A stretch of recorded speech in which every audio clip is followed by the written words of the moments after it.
आज हम आपके लिए लाए हैं जुमांजी द नेक्स्ट लेवल की कहानी, जो पिछली कहानी के 2 साल बाद की कहानी है। इसमें हम देखते हैं कि स्पेंसर अपनी पढ़ाई के लिए न्यूयॉर्क रहने लगा है और वो अपने पुराने दोस्तों को काफी याद करता है। स्पेंसर के दोस्त होते हैं मार्था, फ्रीज और मैथिनी। इन सब से मिलने के लिए स्पेंसर अपने होम टाउन आता है और ये चारों नौराज रेस्टोरेंट में मिलने के लिए फिक्स करते हैं। अगले दिन उस रेस्टोरेंट में स्पेंसर के दोस्त उसका इंतजार करते हैं, लेकिन वो वहाँ नहीं आता। जिसके बाद उसके दोस्त उसे ढूंढते हुए उसके घर पहुंच जाते हैं, जहां उन्हें स्पेंसर के नाना जी और उनका पुराना बिजनेस पार्टनर माइलो मिलते हैं, लेकिन स्पेंसर उन्हें नहीं मिलता। फिर ये तीनों नगाड़े की आवाज सुनकर एक रूम में पहुंचते हैं जहां जुमांजी गेम होता है, जिसे स्पेंसर ने फिर से चालू कर दिया था, क्योंकि स्पेंसर पिछली कहानी के कैरेक्टर ब्रेव स्टोन को फिर से जीना चाहता है, जो काफी स्ट्रांग होता है और रियल लाइफ में स्पेंसर काफी कमजोर महसूस करता है। इसलिए स्पेंसर जुमांजी गेम में फिर से एंटर हो चुका है। जैसे ही ये बात तीनों को पता चलती है, ये लोग स्पेंसर को बचाने के लिए गेम में जाने का फैसला करते हैं, क्योंकि इस गेम की दुनिया बहुत खतरनाक होती है और स्पेंसर अकेला टास्क पूरा नहीं कर सकता।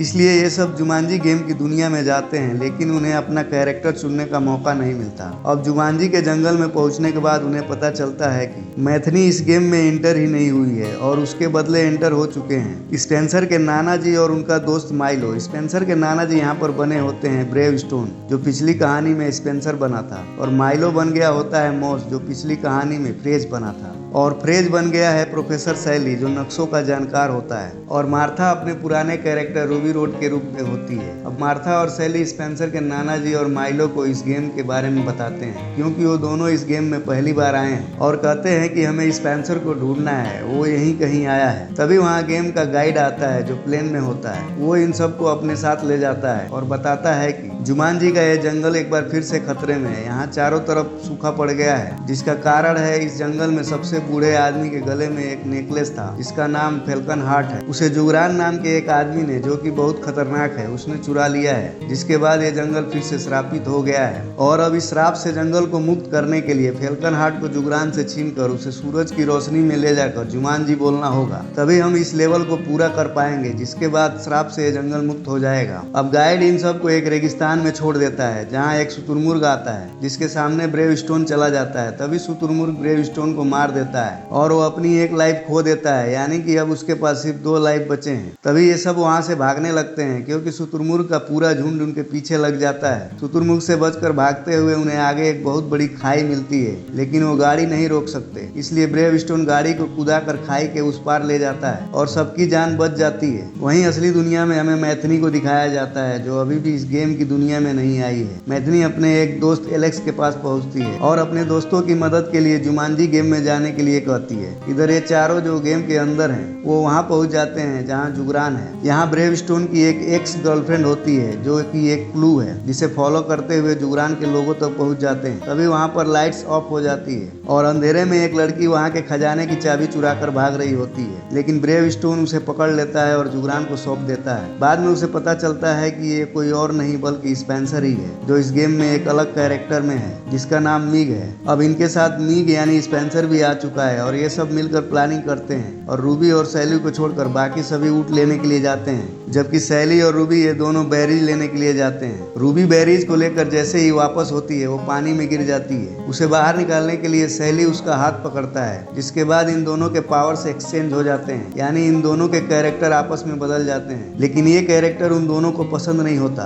और फिर से वही सीन रिपीट करते हैं और अपने पहले वाले कैरेक्टर में आ जाते हैं और पहले की तरह बन जाते हैं। उधर ब्रेव स्टोन, स्पेंसर और मॉस ऊँट लेने के लिए पहुंच जाते हैं। ब्रेव स्टोन बाहर ही खड़ा होता है, जिसके ऊपर कुछ लोग हमला कर देते हैं, लेकिन ब्रेव स्टोन बहुत ताकतवर होता है, वो उन सब पर अकेले ही भारी पड़ता है। उधर मीग और मॉस ऊँट के पास होते हैं। यहाँ मीग को पता चलता है कि मॉस जानवरों से बात कर सकता है। मॉस की मदद से वो ऊँट को लेकर बाहर आ जाता है, लेकिन तभी वहाँ ब्रेव स्टोन की एक्स गर्लफ्रेंड का हस्बैंड आ जाता है, जो इन सबको मार देता है, यानी कि इन सब की एक एक लाइफ चली जाती है और ये सब ऊँट पर बैठकर एक जगह पर पहुंचते हैं जहाँ से आगे ऊँट नहीं जा सकते थे, इसलिए ये सब पैदल ही आगे बढ़ते हैं और ऐसी जगह पर पहुंच जाते हैं जहाँ बहुत से लकड़ी के पुल होते हैं। अब सैली की मदद से पुल सेलेक्ट करके आगे बढ़ते हैं, तभी बहुत सारे मंकीज उन पर हमला कर देते हैं। अब मंकीज से बचने के लिए उनसे लड़ने लगते हैं। नीचे बहुत गहरी खाई होती है। रूबी एक गलत कूद पर चली जाती है, तभी एक मंकी उसे उठाकर खाई में फेंक देता है, यानी कि उसकी भी एक लाइफ चली जाती है। वहीं वहीं दूसरे पुल पर मिक को एक मंकी मारने जाता है, तभी ब्रेव स्टोन उस मंकी को मारकर खाई में गिरा देता है। मंकी का सामना करते हुए ये सब बड़ी मुश्किल से उस पार पहुंच जाते हैं, लेकिन मंकी अभी भी इनका पीछा नहीं छोड़ते और इन सब को घेर लेते हैं। तभी एलेक्स एक घोड़े के साथ वहां आ जाता है और घोड़े की मदद से सारे मंकीज को भगा देता है। फिर हमें पता चलता है कि ये घोड़ा कोई और नहीं बल्कि मैथनी है और मैथनी और एलेक्स इस गेम में शामिल हो चुके हैं। अब यहाँ जितने भी कैरेक्टर होते हैं ये सब अपनी दो लाइफ खो चुके होते हैं, यानी कि अब इनके पास सिर्फ एक लाइफ बची होती है। इसके बाद ये सभी एक जगह पानी देखते हैं। ये वही पानी होता है जिसमें सैली और रूबी ने अपना कैरेक्टर बदला था। अब ये सबको बता देते हैं कि पानी में जाकर अपने पुराने कैरेक्टर को पा सकते हैं जो पिछली कहानी में था, और ये सब उस पानी में कूद जाते हैं। फिर वो सभी अपनी पुरानी बॉडीज में आ जाते हैं। स्पेंसर के नाना जी जो कि ब्रेव स्टोन थे वो अब मिक की बॉडी में आ जाते हैं और स्पेंसर ब्रेव स्टोन की बॉडी में आ जाता है और उनका साथी माइलो बन जाता है घोड़ा। फिर ये सब लोग वहाँ रेस्ट कर रहे थे, तभी जुगरान के लोग मीग और घोड़े को बंदी बना कर ले जाते हैं, यानी स्पेंसर के नाना जी और उनके दोस्त माइलो को। इन्हें पता होता है कि उन्हें छुड़ाने के लिए जुगरान के किले में जाना होगा, लेकिन इनकी सबसे बड़ी प्रॉब्लम होती है लाइफ,